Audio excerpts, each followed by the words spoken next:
Cool. So let's start at the very beginning, right, which is electrostatics.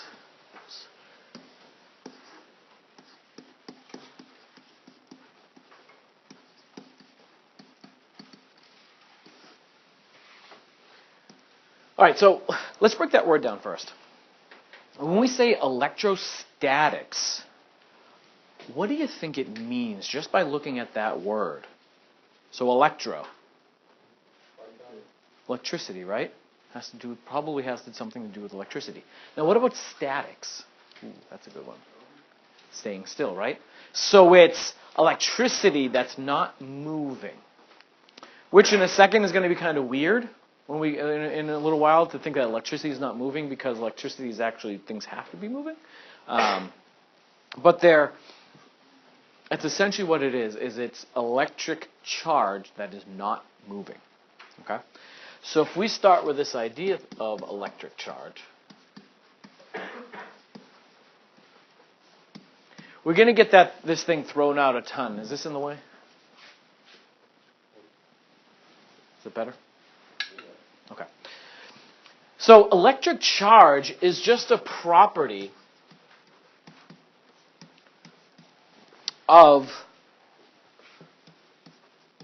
objects that helps determine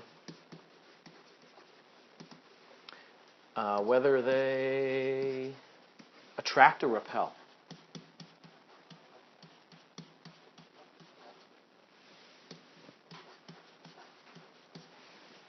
Okay. So if I take this amazing setup I have here of a ruler hanging from a string, right? And I got a sweater that is no longer a sweater, but pieces of wool. Okay? And I got another ruler.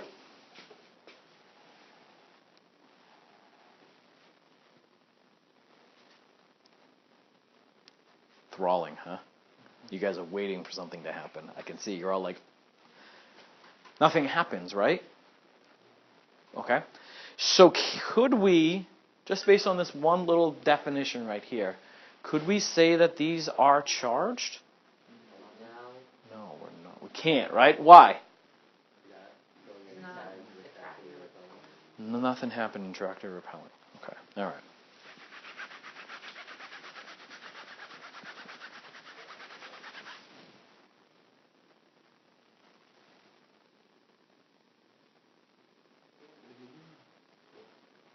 How about now?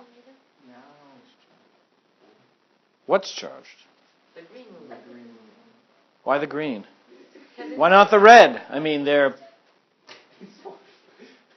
not the red, right? Because, they're being attracted, right? Right? Because it's the green ruler that's making it move, right? I don't know. But there is some sort of something going on, correct? Right? So because there seems to be some sort of attraction, we can probably say that something is charged, right? All right, let's try this now.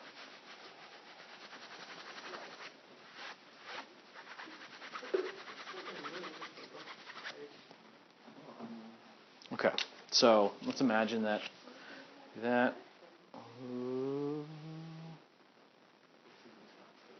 Interesting. All right. So that seems.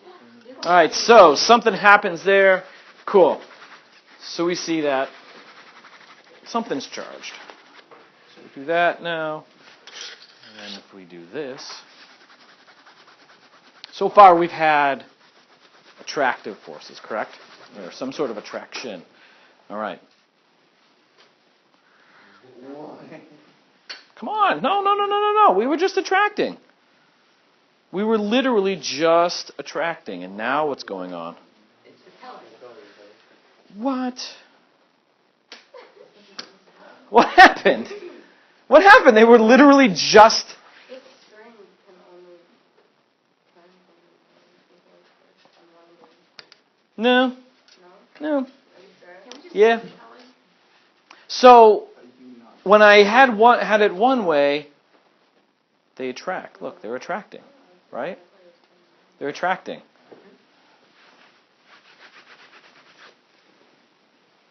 Now they repel. No. Crazy, right? Crazy. So, let's think about this. I probably charged these things when they rubbed them, right? I did, right? Well, Dylan's like, wow. All right. So, when it comes to charge, like charges, when I charged the red ruler and the green ruler, what happened with them? What did they do? They repelled. So like charges are going to repel.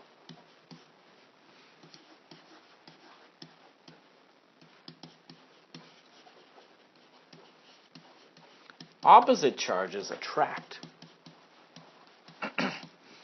But here's one thing that's really important. When those rulers were attracting, were they both charged or was one of them charged? One. Only one, right. So the other thing to keep in mind is that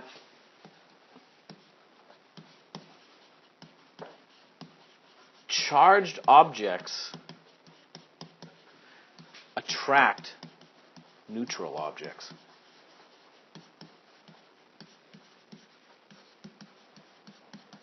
Okay, does that make sense?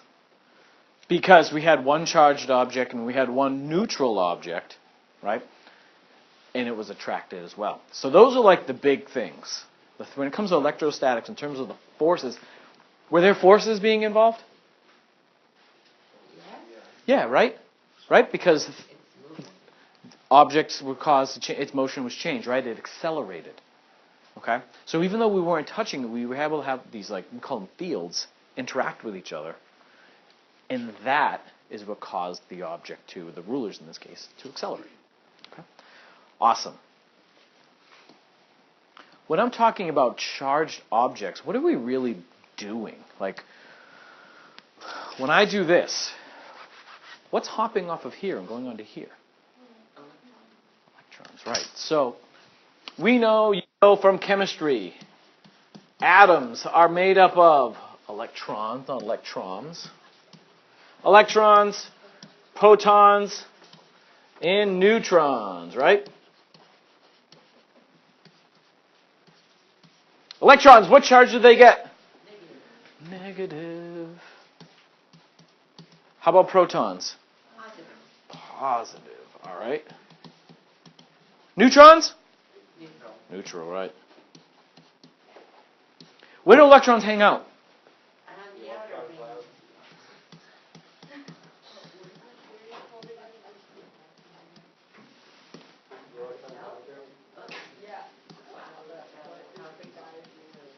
Right, so they're buzzing around in what they call an electron cloud outside the nucleus, depending on how many you have. The clouds are all different shapes, right? Remember that SPDF, all that electron configuration stuff?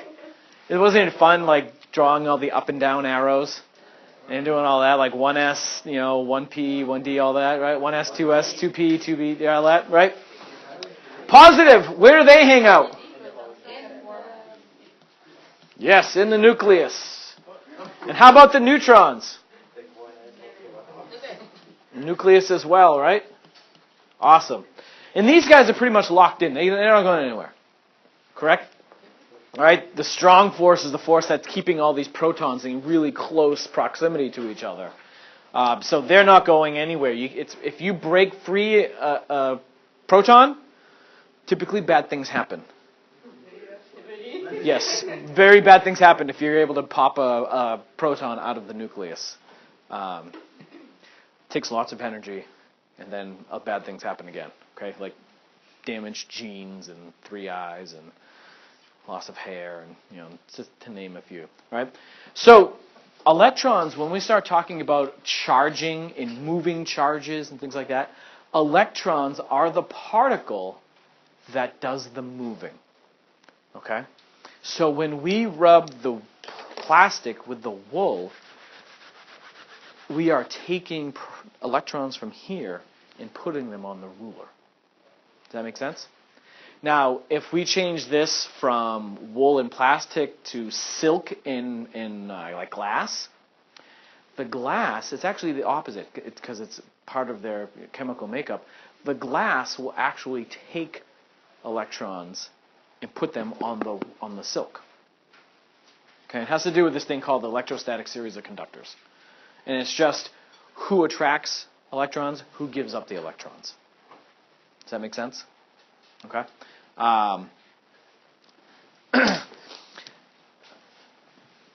So if I do this and I put electrons on here, what does this become? What charge does this become? Negative, right? That's pretty simple. What charge does this become? Positive, right? Positive. Awesome. Cool. So here's what I want you to do. There is a FET that I want you guys to do. It's super simple. You're just going to play with it. I want to see what you notice about charges and distribution and what happens. Okay? No, we'll just do this. All right? It's called balloon and static electricity.